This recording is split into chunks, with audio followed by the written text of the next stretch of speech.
Hello friends, welcome to Gargi classes.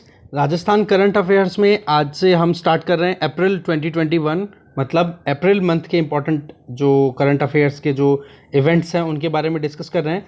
अभी क्या by monthly magazine अभी रिसीव हुई है, तो ऐसे में थोड़ा गैप लग गया, तो वैसे आप कंटिन्यू करते रहना। एक डाउट कहीं ना कहीं हो सकता है, मैं समझ सकता हूँ कि आपको डाउट्स आए होंगे कि वीडियोस आएंगे कि नहीं आएंगे। कमेंट्स भी बहुत मिले कि सर आपने फरवरी मार्च के तो अवेल करा दिए, अब आप अप्रैल मई इनके क्यों नहीं अवेल करा रहे हो। तो अब जैसे ही मैगज़ीन आई है आपके लिए करंट अफेयर्स रेडी हैं, ठीक है।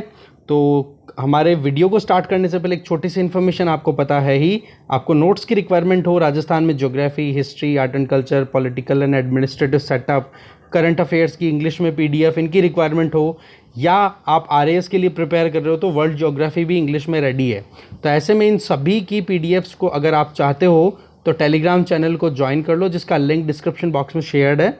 वहाँ पर इजीली आपको चले जाना है, या फिर टेलीग्राम पे सर्च कर लो गार्गी क्लासेस करके, या फिर गार्गी 33 नॉर्मल गार्गी 33 सर्च करोगे तो आपको वहाँ पर चैनल का लिंक मिल जाएगा, उसको वहाँ पे ज्वाइन कर लो। एकदम टेलीग्राम पे ज्वाइन करना बड़ा आसान है, ठीक है। वहाँ पर एक पिंड मैसेज है, उसको फॉलो करना है, उसके बेसिस पे आप इजीली नोट्स अवेल कर सकते हो खुद के लिए, ठीक है। विद इन मिनट्स आपको जैसे ही पेमेंट करोगे उसके कुछ मिनट के अंदर अंदर आपको आपके नोट्स मिल जाएंगे, ठीक है। ज़्यादा कुछ भारी है नहीं, ओके। तो चलिए चलते हैं मेन कंटेंट पे, जो कि हमारा इस वीडियो का मेन थीम है, वो है current affairs in English, Rajasthan current affairs, उनकी बात करते हैं। तो सबसे पहले हम बात करेंगे अप्रैल मंथ की 2021 की बात करें तो राजस्थान के करंट अफेयर्स में फर्स्ट टॉपिक है, that is personalities in news, कि कौन से इंपॉर्टेंट पर्सनैलिटीज़ अभी रिसेंटली न्यूज़ में रही हैं अप्रैल मंथ में, उनके बारे में। तो सबसे पहले हम बात करते हैं प्रद्युम्न सिंह के बारे में। तो प्रद्युम्न सिंह जो हैं वो अभी 6वें स्टेट फाइनेंस कमीशन के चेयरमैन के तौर पे अपॉइंट किया गया है इनको, हमारे गवर्नर, राजस्थान के गवर्नर श्री कलराज मिश्र जी के द्वारा, ठीक है। तो एक चीज़ आप ये ध्यान रखोगे, स्टेट फाइनेंस कमीशन के ये 6th एडिशन है, एक तरीके से शुरुआत हुई थी। आप देखोगे 73rd कॉन्स्टिट्यूशनल अमेंडमेंट जब एक्ट लाया गया था, जिसमें 1992 में पंचायती राज इंस्टीट्यूशंस को इंट्रोड्यूस किया गया था, उसी टाइम पर स्टेट फाइनेंस कमीशन को हमारे कॉन्स्टिट्यूशन के आर्टिकल 243I उसके अंडर में इस्टेब्लिश किया गया था। इसमें प्रोविज़न ये किए हुए हैं कि एक तो हेड होगा, एक तो चेयरमैन होगा, और उसके अलावा मैक्सिमम 4 मेंबर्स हो सकते हैं इस स्टेट फाइनेंस कमीशन के, और हर एक स्टेट के लिए ये प्रोविज़न किया हुआ है। तो राजस्थान में भी अभी जो नया जो स्टेट फाइनेंस कमीशन कॉन्स्टिट्यूट हुआ है वो 6ठा स्टेट फाइनेंस कमीशन है। तो एक तो चीज़ आपको ये ध्यान रखनी है। दूसरी, इसको अपॉइंट कौन करता है, फाइनेंस कमीशन के जो मेंबर्स हैं या चेयरमैन जो भी हैं उनको अपॉइंट कौन करता है, तो अपॉइंट किया जाता है गवर्नर के द्वारा, ठीक है। इसके अलावा ये नोटिफिकेशन किसने डिक्लेयर किया है कि हाँ जी 6th फाइनेंस कमिश्नर किसको अपॉइंट किया गया, प्रद्युम्न सिंह जी को, तो ये कौन डिक्लेयर कर रहा है, ये finance department government of Rajasthan के द्वारा ये इन्फॉर्मेशन, ये नोटिफिकेशन रिलीज़ किया गया है। इसके अलावा आप देखोगे टेन्योर क्या रहेगा इस कमीशन का रिकमेंडेशन देने के लिए, वो है 1.5 साल। 1.5 साल के अंदर अंदर इनको अपने रिकमेंडेशंस गवर्नमेंट ऑफ राजस्थान को सौंप देनी है, और इनके रिकमेंडेशन के बेसिस पे ही फाइनलाइज होगा कि जो स्टेट में पंचायती राज इंस्टीट्यूशंस हैं या जो अर्बन लोकल बॉडीज़ हैं उनका कितना शेयर रहेगा, स्टेट जो राज्य सरकार है, स्टेट गवर्नमेंट जो है जो टैक्स कलेक्शन करेगी उसका, ठीक है।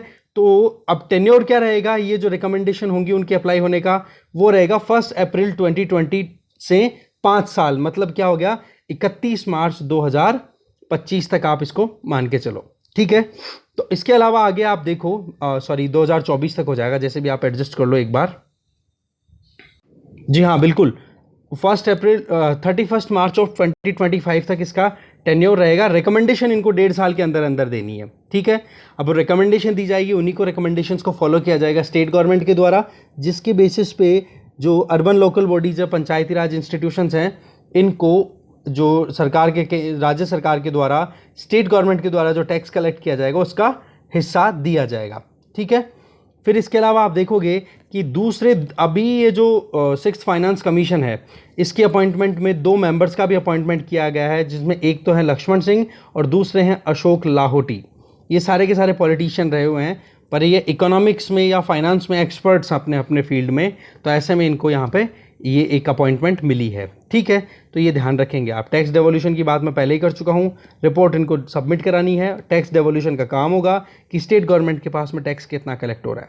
अब एक इंपॉर्टेंट चीज़ आ जाती है, वो ये कि पहले स्टेट फाइनेंस कमिश्नर कौन थे राजस्थान के, वो थे कृष्ण कुमार गोयल।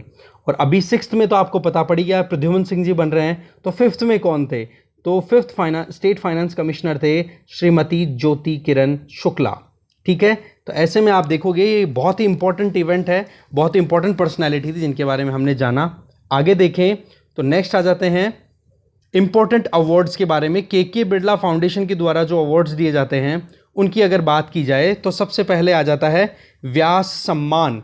व्यास सम्मान की बात करो तो ये मिला है शरद पगारे को।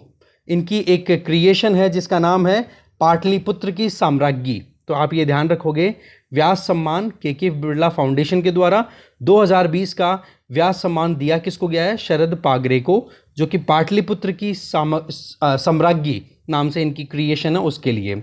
ऐसे ही सरस्वती सम्मान है वो दिया गया है शरण कुमार बिंबाले को, ठीक है, शरण कुमार बिंबाले। और इनकी जो क्रिएशन इन्होंने जो अपनी लिटरेचर में अपनी बुक लिखी है वो उसका नाम है सनातन। तो ये ध्यान रखोगे, इस क्रिएशन के लिए इनको अवार्ड दिया गया है सरस्वती सम्मान। ऐसे ही नेक्स्ट आ जाता है घनश्याम दास बिड़ला अवार्ड, ठीक है, जीडी बिड़ला अवार्ड जिसको शॉर्ट में बोल सकते हैं हम। यह अवार्ड दिया गया प्रोफेसर सुमन चक्रवर्ती को। ये आईआईटी खड़गपुर के मैकेनिक इंजीनियर है, मैकेनिकल इंजीनियरिंग ब्रांच से बिलोंग करते हैं प्रोफेसर सुमन चक्रवर्ती। उनको दिया गया है जीडी बिड़ला अवार्ड, जिसको हम घनश्याम दास बिड़ला पुरस्कार भी बोल सकते हैं। Next important award is Bihari award. ये 30वां अवार्ड है बिहारी पुरस्कार का, और ये अवार्ड दिया गया है मोहन कृष्ण बोहरा जी को, ठीक है, मोहन कृष्ण बोहरा जी को। उनकी एक इंपॉर्टेंट क्रिएशन जिसका नाम है तस्लीमा संघर्ष और साहित्य, उसके लिए इनको बिहारी अवार्ड दिया गया है 2020 का। और ये अवार्ड दिया गया है के बिड़ला फाउंडेशन के द्वारा। तो ये कुछ इंपॉर्टेंट इवेंट्स थे के बिड़ला फाउंडेशन के द्वारा दिए जाने वाले अवार्ड से रिलेटेड। आगे चलते हैं। फिर नेक्स्ट इंपॉर्टेंट पर्सनैलिटी आ जाती हैं जो कि अप्रैल मंथ 2021 में फेमस रहे हैं या फिर न्यूज़ में रहे हैं, वो है एमएल कुमावत जी। इनका नाम अगर आए तो आप देखोगे ये आरपीएससी के पहले चेयरमैन रह चुके हैं, फॉर्मर चेयरमैन ऑफ आरपीएससी हैं, और अभी इनको एक कमेटी का हेड करने के लिए इनकी अपॉइंटमेंट हुई है। और उस कमेटी का काम क्या है कि जो इंटरव्यूज़ होने हैं या रिक्रूटमेंट प्रोसेस है, ठीक है, भर्ती प्रक्रिया है जिसमें कि लोगों को नौकरियां देनी है, सरकारी नौकरियां स्पेसिफिकली, तो उनका टाइमली कंडक्ट हो उसके लिए ये कमेटी जो रिकमेंडेशन देगी। और कॉन्स्टिट्यूशन कब हुआ इस कमेटी का, 10 अप्रैल 2021 को, डेट आप याद रखोगे।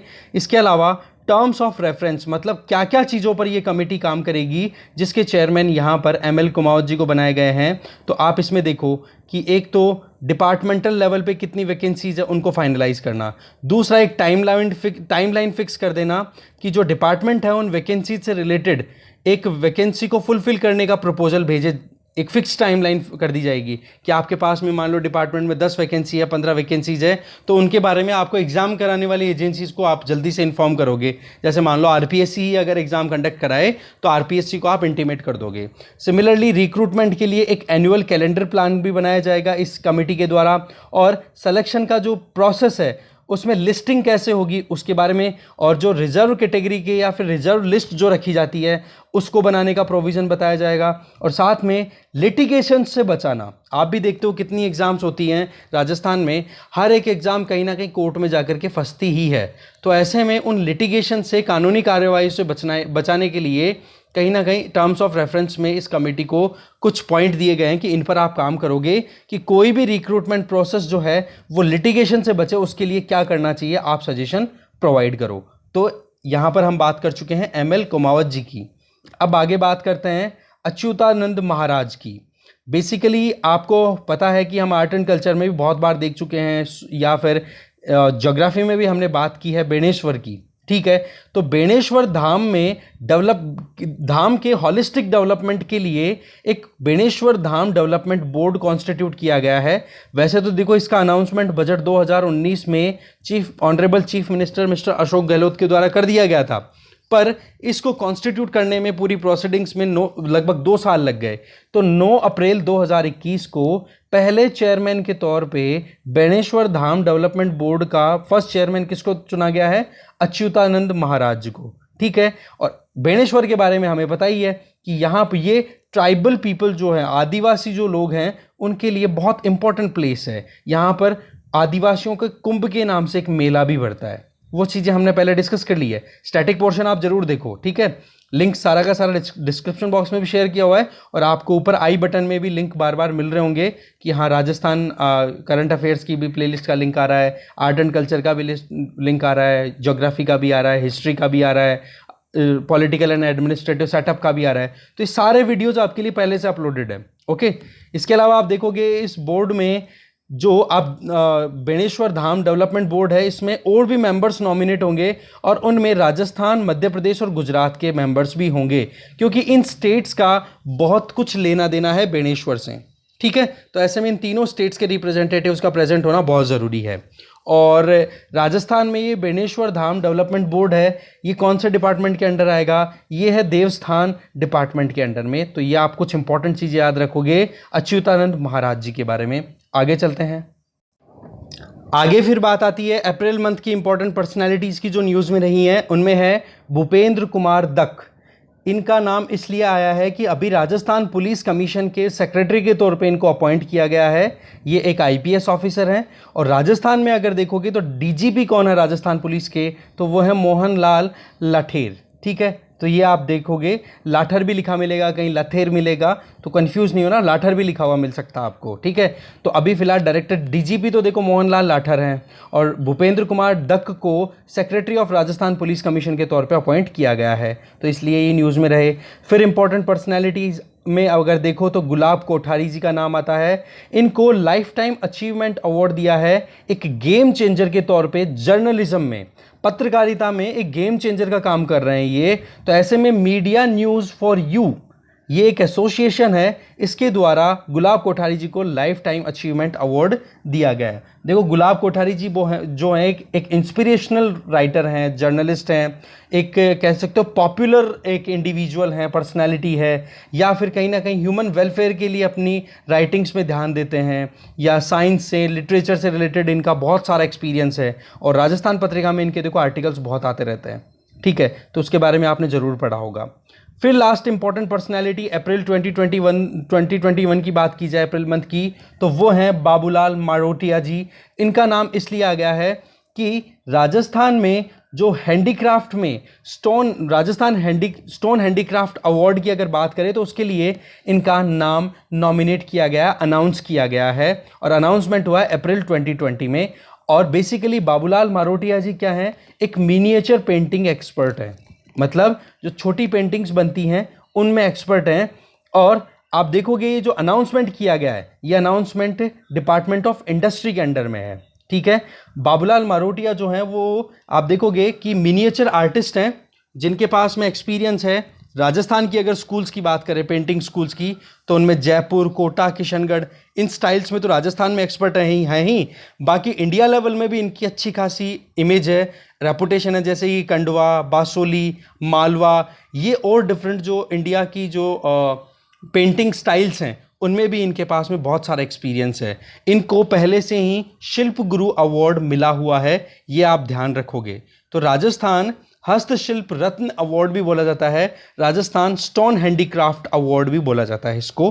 ठीक है, तो ऐसे में आप देखोगे बाबूलाल मारोटिया जी की इस टॉपिक के बाद में हमारे पास में नेक्स्ट जो टॉपिक है दैट इज इंपॉर्टेंट प्लेसेस या प्लेसेस इन न्यूज़। राजस्थान की कौन कौन सी रही थी अप्रैल मंथ में, उनके बारे में आपको नेक्स्ट वीडियो मिलेगा। तब तक के लिए आप कंटिन्यू बने रहिए गार्गी क्लासेस के साथ में। कंटेंट ऐसे एकदम क्वालिटी कंटेंट एक प्रिसाइज मैनर में आपको मिलेगा राजस्थान जीके का इंग्लिश में, क्योंकि इसकी शॉर्टेज कहीं ना कहीं आप फेस करते रहते हो, उसी को ध्यान में रख करके हम एक ये कैंपेन चला रहे हैं। बस आपका साथ ज़रूरी है, बनाए रखिए। ठीक है, और कोई डाउट हो, कुछ भी पूछना हो, आप कमेंट बॉक्स में लिख सकते हो। Thank you very much for watching this video.